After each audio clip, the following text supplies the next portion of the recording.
में मेरा बच्चा भी शामिल है। मैं भी उसी समाज की पैदाइश हूँ, उसी समाज के दबाव मुझ पर भी काम करते हैं। और ये रिसर्च मैंने संयोग से अपने बच्चे की प्राथमिक शिक्षा के बाद पढ़ी, पहले पढ़ी होती तब भी मैं क्या करता, दिल्ली में आपको एक भी अच्छा स्कूल मिलेगा ही नहीं जो मातृभाषा में पढ़ाता हो। एक ऐसा माहौल है, मुझे दया आती है उन बच्चों पर। वो घर में जब 9-10 महीने के होते हैं या 3 साल के जब होते हैं तब वो स्कूल जाना शुरू करते हैं। 2.5 साल का बच्चा अपनी भाषा में कॉम्प्लेक्स सेंटेंसेस बनाना सीख जाता है अपने आप, बिना एक शब्द भी पढ़े लिखे। आप घरों में देखिए छोटे बच्चों को, अच्छे से वाक्य बोलेंगे। और 2.5 साल का बच्चा तो नए वाक्य बनाने लगता है, वो भी जटिल वाक्य, सरल वाक्य नहीं। उस बच्चे की इतनी गहरी पकड़ एक भाषा में हो चुकी है, एक भी दिन स्कूल नहीं गया है। और इसलिए मातृभाषा का अध्यापन जब स्कूल में होता है, टीचर को पता होता है कि बच्चे को भाषा पहले से आती है, इसे दुरुस्त करना है, सिखाना नहीं है जीरो से। और वो बच्चा बड़े अच्छे मूड से स्कूल गया, उसे मम्मी को टाटा किया, स्कूल जाके पता लगा टाटा नहीं बोलना, बाय बोलना है। उसकी दुनिया खिसक जाती है उसके पैर के नीचे से। वहां उसे पता लगता है कि भिंडी नहीं है, ये लेडी फिंगर है। तुम जो लाए हो वो आलू नहीं है, पोटैटो है। रोटी नहीं है, ब्रेड है। ठीक है ना, ब्रेड तो वो होती है नहीं, वो सब ब्रेड्स होती हैं। समोसा है ही नहीं इंग्लिश में, उसको पता लगा कि होता ही नहीं है। तो और वो बेचारा एक अजीब सी कश्मकश में है। उसे अपनी भाषा में सीखना था कि जीरो क्या होता है, संख्या क्या होती है, एक क्या होता है। उसे अपनी भाषा में सीखना था कि सरकार क्या होती है, दुनिया क्या होती है, चलती कैसे है। उसे सीखना पड़ रहा है कि पहले ये समझो कि दुनिया नहीं वर्ल्ड होता है। अब उसकी आधी से ज्यादा ऊर्जा वर्ल्ड पे अटकी हुई है और बाकी बची खुची ऊर्जा से वो समझ रहा है कि वर्ल्ड होता क्या है। उसकी आधी ऊर्जा लगी नंबर, शब्द याद करने में, न कि ये समझने में कि संख्या क्या होती है, नंबर क्या होता है। एक अजीब सी साजिश दुनिया भर में चल रही है कि दुनिया के हर बच्चे को उसकी मातृभाषा से बचपन में ही वंचित कर दो। उसे एक ऐसी भाषा में सिखाओ जहां उसके लिए वो भाषा सीखना अपने आप में चैलेंज हो। और इसलिए आप देखेंगे कि अगर ज्ञान की दुनिया में दुनिया भर की भाषाओं के आम आदमी शिरकत नहीं कर पा रहे हैं, गलती से भी ये मत सोचिएगा कि दिमाग वाले लोग बहुत कम होते हैं और वही आगे बढ़ते हैं। दिमाग वाले अधिकांश लोगों को बचपन में ही खत्म कर देने की साजिश दुनिया भर में चल रही है। और जो अपनी भाषा में पढ़ ही नहीं पाएगा, वो कैसे आगे बढ़ेगा, कैसे सीखेगा। मैंने 10वीं क्लास तक हिंदी माध्यम से पढ़ाई की है, उसके बाद अंग्रेजी सीखी है, ठीक से सीखी है। अंग्रेजी मुझे कहीं कोई समस्या नहीं आती है, इसमें क्या कोई परेशानी है। मैं आज भी अपनी भाषा में गीत सुनने में ज़्यादा खुश होता हूँ। मुझे फिल्म देखनी मैं हिंदी में पसंद करता हूँ, नाटक देखना हो हिंदी पसंद करता हूँ, मजाक करना हो हिंदी में पसंद करता हूँ, पढ़ना हो कोई ऐसा विषय जो हिंदी में नहीं है तो इंग्लिश में पढ़ता हूँ, इसमें क्या परेशानी है। लेकिन मुझे कोई बचपन से ही मजबूर करे कि मुझे दूसरी भाषा में, संयोग से अंग्रेजी है, फ्रेंच भी हो सकती थी, पुर्तगाली भी हो सकती थी, जो जीत जाता उसकी भाषा ढो रहे होते। ज्ञान विज्ञान की दुनिया में मेरा निजी विश्वास है इस वर्चस्व को तोड़ना बहुत जरूरी है। हम हिंदी में हजारों शब्द क्रिएट नहीं कर पाएंगे 2 दिन में, सही बात है, मुश्किल है। और हमें इतना शुद्धतावादी या प्यूरिटन होने की जरूरत नहीं है कि हम सारे शब्द अपने ही गढ़ेंगे। हम तो इंटरनेट को अंतर्जाल ही बोलेंगे, हम कंप्यूटर को संगणक ही बोलेंगे, तो आप अकेले ही बोलते रहेंगे, कोई पूछेगा नहीं आपको। जो शब्द अंग्रेजी के प्रसिद्ध हो गए उनको मान लीजिए। जापानी भाषा का शब्द है रिक्शा, आप रोज रिक्शा में घूमते हैं, कभी आपने कहा कि रिक्शा को मैं नरयान बोलूंगा? कई लोग बोलते हैं नरयान, कि मनुष्य द्वारा चलने वाला एक विमान या वाहन। क्या बकवास है। अरे जो शब्द जिस भाषा से आया, प्रसिद्ध हो गया, अपना लीजिए उस शब्द को। और उसके बाद भाषा में असली समस्या शब्द नहीं होती है। भाषा विज्ञान में एक होता है जिसको मॉर्फोलॉजी कहते हैं, एक सिमेंटोलॉजी होता है, लेकिन जो सबसे महत्वपूर्ण स्ट्रक्चर है सिंटेक्स है। सिंटेक्स का मतलब है वाक्य का निर्माण कैसे होता है, शब्दों का क्रम कैसे तय होता है। किसी नई भाषा को सीखने में सबसे बड़ी मुश्किल आती है सिंटेक्स सीखने में।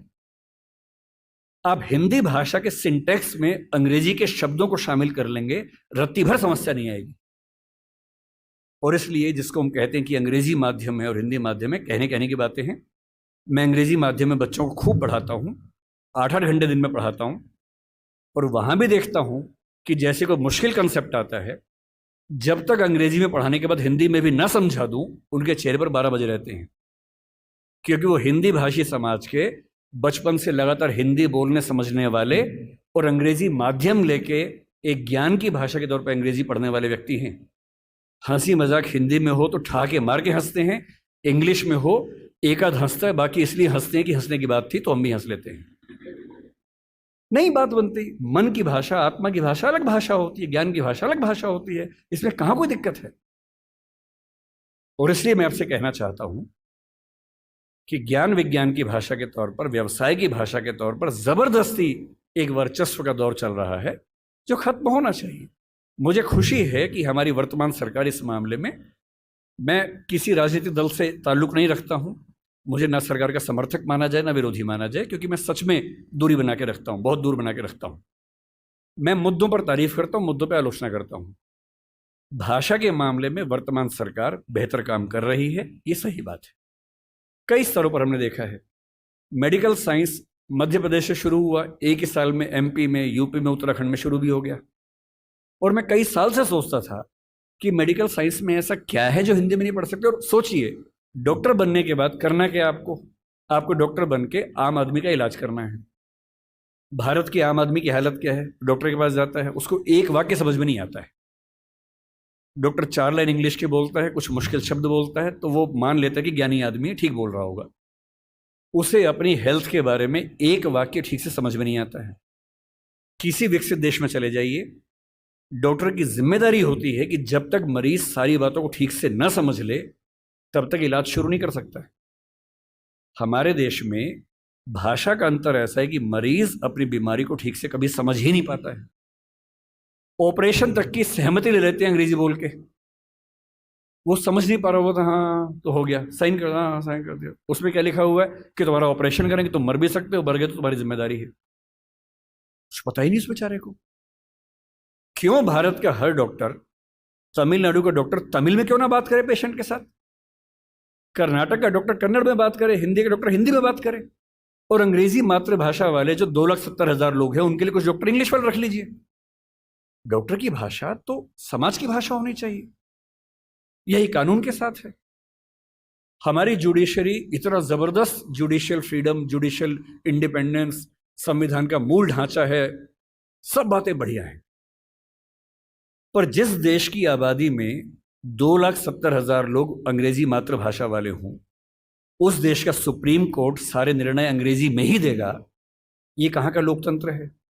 यहाँ आपका जो जुडिशियल इंडिपेंडेंस है या जुडिशियल रिस्पॉन्सिबिलिटी है वो कहाँ से ली जाती है? उस समय आपके सुप्रीम कोर्ट में मधु लिमये नाम के व्यक्ति जिद करते हैं कि मैं हिंदी में अपनी बात रखूंगा, आप उनको परमिशन देने के बाद नकार देते हैं कि हमसे गलती हो गई, ऐसा नहीं कर सकते हैं। मेरे देश में, मेरे सुप्रीम कोर्ट में अपनी भाषा में आप बोल भी नहीं सकते।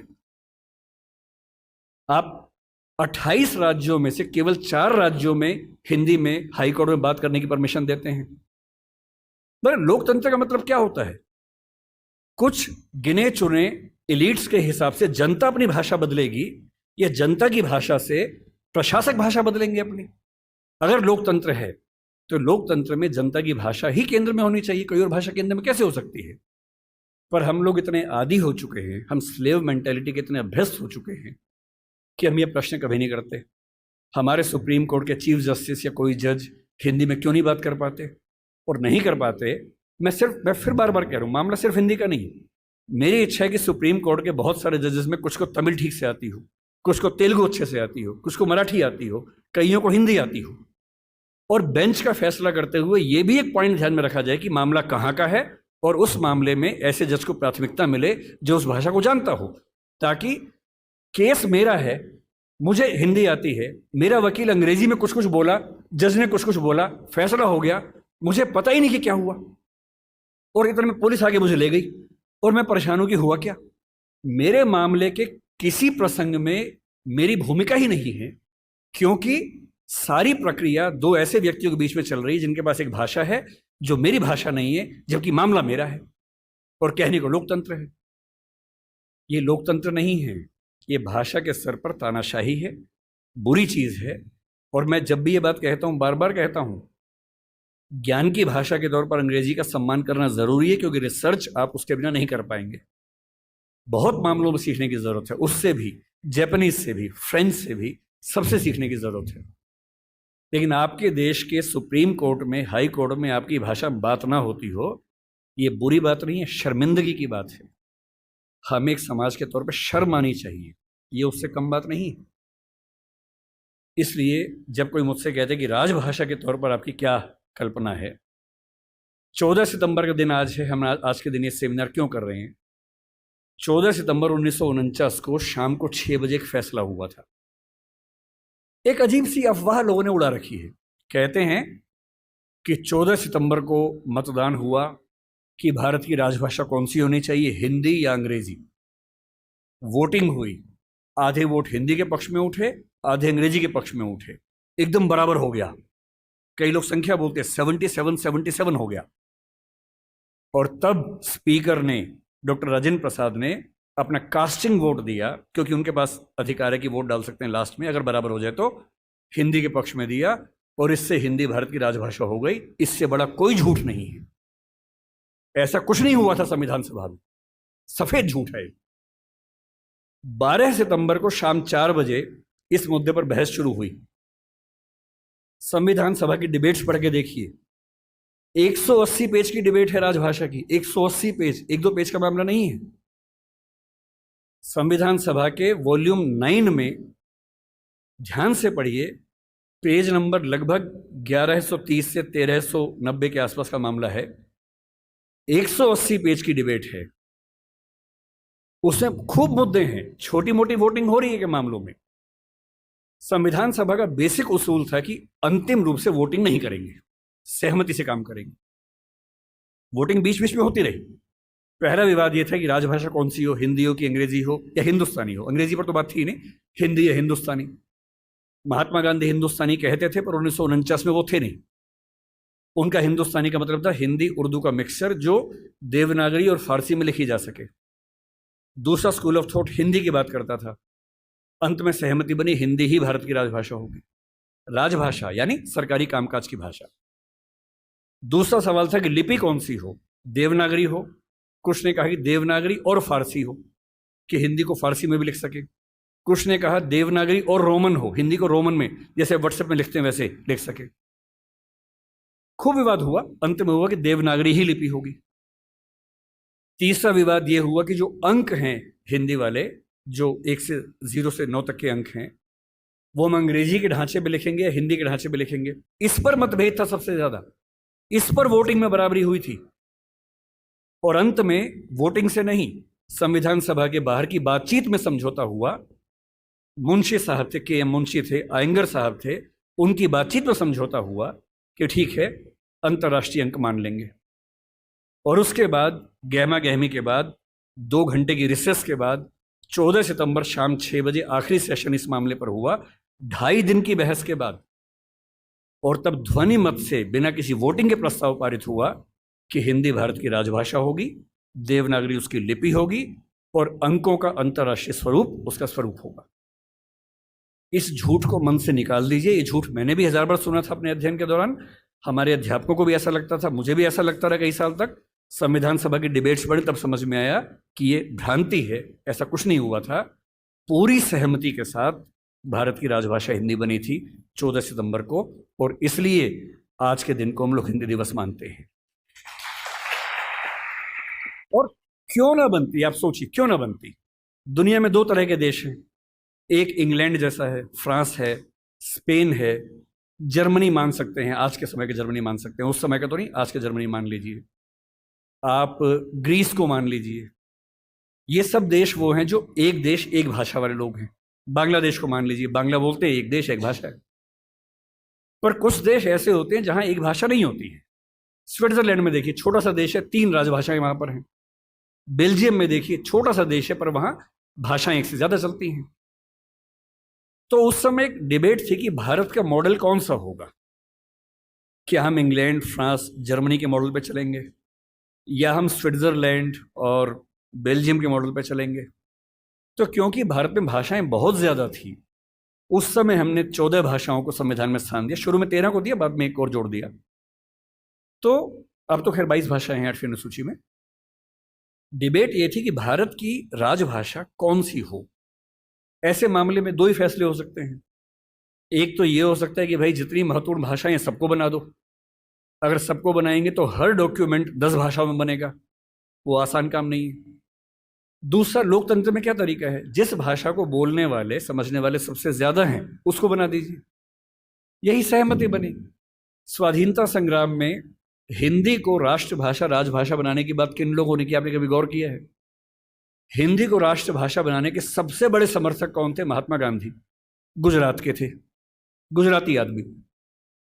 के.एम. मुंशी गुजरात के थे, पटेल गुजरात के थे, आज भी गुजरात के दो लोग लगे हुए हैं। हिंदी को भारत की राष्ट्रभाषा बनाने की जो बात आई है, हिंदी समाज से ही नहीं आई है। महात्मा गांधी गुजराती व्यक्ति होकर हिंदी के पक्ष में सबसे ज्यादा अड़े हुए थे। महाराष्ट्र में तिलक थे, सावरकर थे, वो मराठी की बात नहीं कर रहे, वो हिंदी की बात कर रहे थे। पंजाब में लाला लाजपत राय थे। आप बंगाल में जाएंगे, केशव चंद्र सेन से परंपरा शुरू होती है, सुभाष चंद्र बोस तक परंपरा जारी है, वो सब हिंदी की बात कर रहे हैं। पूरे भारत में, दक्षिण भारत तक में ये सहमति बन गई थी। महात्मा गांधी ने पूरी एक संस्था खड़ी की, दक्षिण भारत हिंदी प्रचार सभा। कितने साल तक काम करते रहे वहां पर। एक सहमति बनाई पूरे देश में, क्योंकि इतना बड़ा स्वाधीनता आंदोलन बिना एक भाषा के नहीं चल सकता। बेबीलोन की कथा बन जाती, बाबेल जैसी, कि सब लोग अलग भाषाएं बोलते हैं, लड़े कैसे अंग्रेजों से। इसलिए कांग्रेस ने 1915 के आसपास से ही भाषा पे काम करना शुरू किया और ये मान लिया कि जब तक अंग्रेजी में काम करेंगे वकीलों का आंदोलन रहेगा, जनता का नहीं बनेगा।